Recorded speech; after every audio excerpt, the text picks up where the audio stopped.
Good morning, everybody. I'm Saagar Enjeti. The Bro Show is back. Don Calloway sitting in for the great Crystal Ball. That's right. We got John Dean, who's testified before Congress. The president is tweeting quite a bit, and the Mexico tariffs are still up for debate. So we got a lot coming up for you on Rising.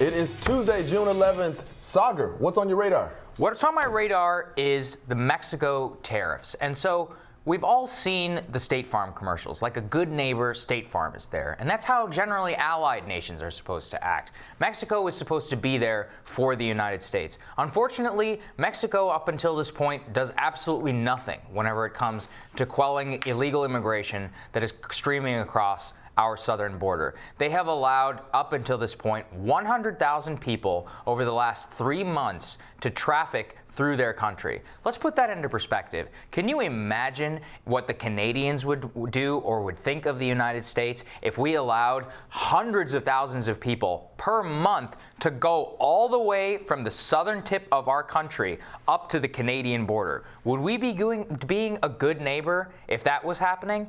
The tariff threat against Mexico absolutely worked. Now, we're quibbling right now over whether the deal was in place or not. The truth is that up until this point, even if the Mexicans had agreed to something, they weren't doing anything. As of this time, they have sent 6,000 troops to their southern border. They're working to secure it with the help of the United States. And as my interview with the acting Department of Homeland Security Chief Kevin McCleenan last week showed, the Mexicans will be working with U.S. intelligence to disrupt the narco cartels that are transporting many of the Central migrants to our border. And the final point is about tariffs and about its use. There are so many people in Washington who hate tariffs because they are free traders in their heart. What they don't remember is that in the father of capitalism, Adam Smith, in his Wealth of Nations, said that free trade is desirable except in matters of national security. And so, Don, I just think it's very ironic that so many of these people would rather Americans or American businesses have aluminum for 5 cents cheaper, right, than to have their actual border controlled and an unruly neighbor which does nothing to help its ally. Well, here's the deal. We've got to figure out immigration. I think that you and I can certainly agree with that, despite being on opposite sides. Oh, the laws are a mess. Yes. It's a mess. Everybody can agree with that. But what we can't do to get there is throw the American economy and ergo the global economy into just uncertainty and chaos. And this president's weaponizing of tariffs to kind of achieve his social ends, social policy, doesn't really mix well for me. But for me, it's sure. Businesses would suffer. Yes, things will go up in price. The real question is how much in price? And as a country, are we willing to tolerate something that's 0.05% cheaper per unit? Like a widget, right? Is it really, are we all better off because we have cheap plastic goods? Well, I think that's the real question. Right. I mean, if the U.S. Chamber of Commerce is upset, it used to be a time whenever Democrats could at least agree that a policy might be worth something. Well, they actually make a good point about, what's the greater justice here. But at the end of the day, if we're talking about immigration as a core fundamental value of this country, yes, we've got to normalize and get some uniformity with the immigration system here.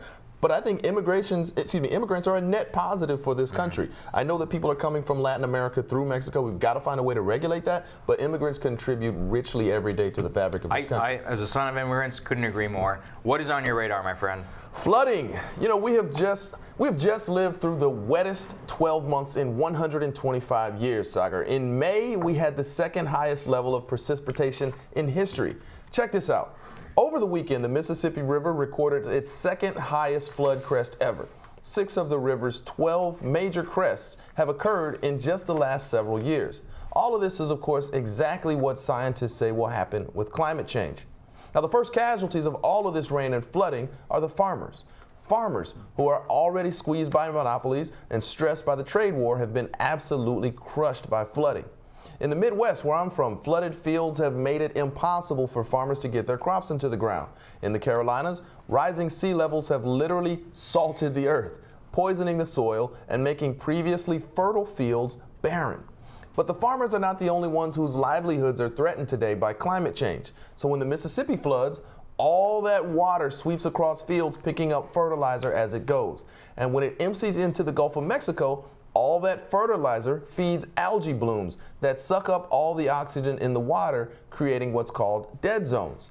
Now, the reason they're called dead zones is because fish and mollusks cannot live in them. It's kind of hard to live without oxygen, isn't it? This year, the dead zone in the Gulf of Mexico, which is the second largest in the world, is projected to be about the size of the state of New Jersey. An ecologist interviewed by the Post said that this dead zone forecast is one of the most severe she's ever seen, and it's perennial, and it shows no signs of diminishing. You know, we talk a lot about the workers who will be displaced from fighting climate change, and we should. But what about the workers who are being hurt by climate change today? The farmers, the fishermen, anyone who depends upon the land or the water to earn their living.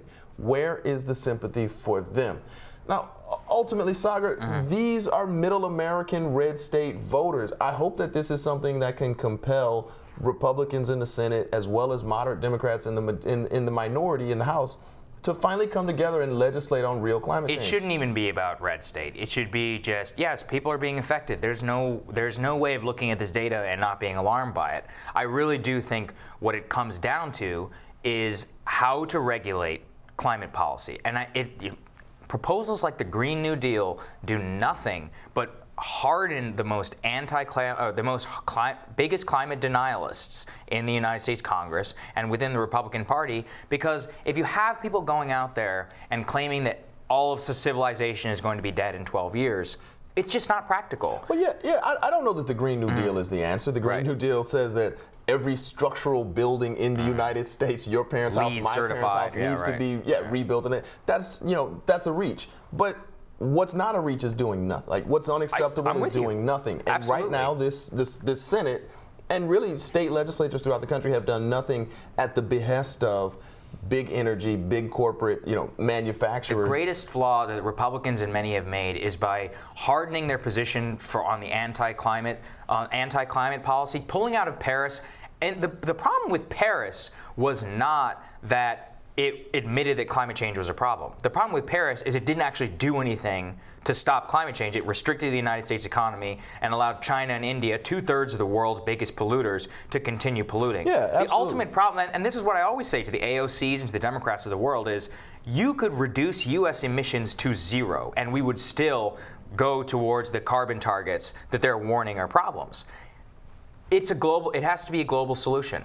And it actually, quite a bit of use of force is going to have to come into play if we believe that it's an existential threat. Cap and trade, substantial, pretty good policy back in the Obama administration. Didn't really catch on here. But it didn't catch on here, but again, because it doesn't touch to the international aspect of this, Fair which is enough. you have to deal with the developing countries. No developing country on earth is ever going to cap its GDP production. You do, but when people are eating nothing. America's the gold standard. America has to lead the way in climate policy and really in all of the policy that's moved humanity forward over the last 100 years. We're going to have to figure it out. But we won't figure it out right now. So next on Rising, over the last few years, all sorts of so-called solutions have been floated as potential fixes to our immigration system. But Professor Justin Guest says that a data-driven Moneyball approach like baseball might be the proper way to break reform gridlock. He explains more when Rising continues.